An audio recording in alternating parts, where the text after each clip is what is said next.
Developer interview క్వశ్చన్స్లో మనకి ఇది ఒక లాజికల్ థింకింగ్ క్వశ్చన్ అనమాట.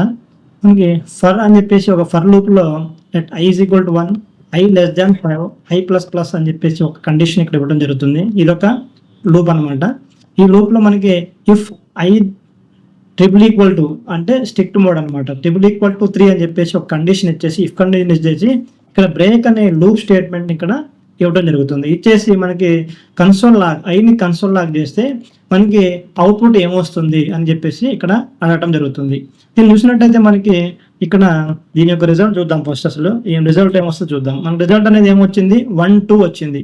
1, 2 ఎందుకు వచ్చిందంటే ఇక్కడ మనకి first let I is equal to 1, ఐలో ఫస్ట్ మనకి ఏముంటుంది ఇనిషియల్ వాల్యూ 1 ఉంటుంది. ఐ లెస్ దాన్ 5 అంటే ఐ అనేది 5 వరకు అంటే 5 లెస్ దాన్ 5 అంటే మనకి ఇక్కడ వస్తుంది 4 వరకు అనమాట. అంటే I first I is equal to 1 వస్తుంది, తర్వాత I1 ప్రింట్ అయిపోతుంది, తర్వాత ఇక్కడ ఐ ప్లస్ ప్లస్ అని చెప్పేసి ఉంది మనకి. అంటే ఇంక్రిమెంట్ 1 టైం ఇంక్రిమెంట్ జరగాల. అంటే ఐ ఫస్ట్ 1 ప్రింట్ అయిన తర్వాత మళ్ళీ నెక్స్ట్ ఐ ఈజ్ ఈక్వల్ 2 అవుతుంది. 2 అనేది లెస్ దాన్ 5 ట్రూ ఉంటుంది కాబట్టి లెస్ దాన్ 5 అంటే ఐ లెస్ దాన్ 5 అంటే 2 లెస్ దాన్ 5 అంటే ఇది ట్రూ కండిషన్ ట్రూ అయింది కాబట్టి మనకి మళ్ళీ ఐ ప్లస్ ప్లస్ అంటే తర్వాత 2 వచ్చేస్తుంది, ప్రింట్ అయిపోతుంది. మళ్ళీ నెక్స్ట్ ఐలో 3 వస్తుంది. 3 వచ్చినప్పుడు మళ్ళీ కండిషన్ చెక్ చేసేది ఐ లెస్ దాన్ 5 అంటే 3 లెస్ దాన్ 5 అంటే ఇది కూడా ట్రూ అయిపోతుంది. ట్రూ అయిపోయిన తర్వాత మళ్ళీ ఐ ప్లస్ ప్లస్ అంటే మళ్ళీ ఇక్కడ మనకి ఏమొస్తుంది 3 వచ్చేస్తుంది, ఐలోకి 3 వచ్చేస్తుంది.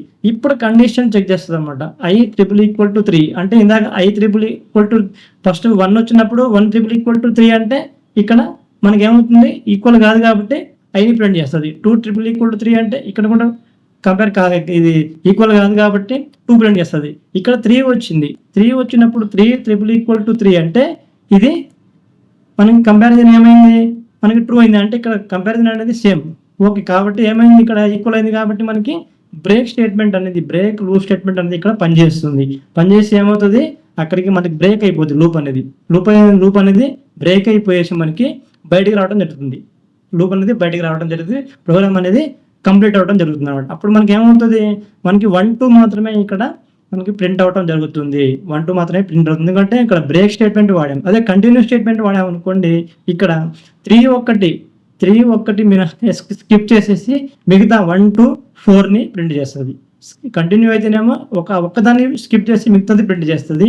బ్రేక్ అయితేనేమో అంటే ఎక్కడైతే ఇఫ్ కండిషన్ అనేది ట్రూ అయిందో ఆటోమేటిక్గా అక్కడ కానీ ఇది యొక్క ఫర్ లూప్ అనేది బ్రేక్ అయిపోతుంది అనమాట, ఎండ్ అయిపోతుంది. మనకి మిగతాది మాత్రం ప్రింట్ అయిపోతుంది. 1 2 అనేది ప్రింట్ అయిపోతుంది.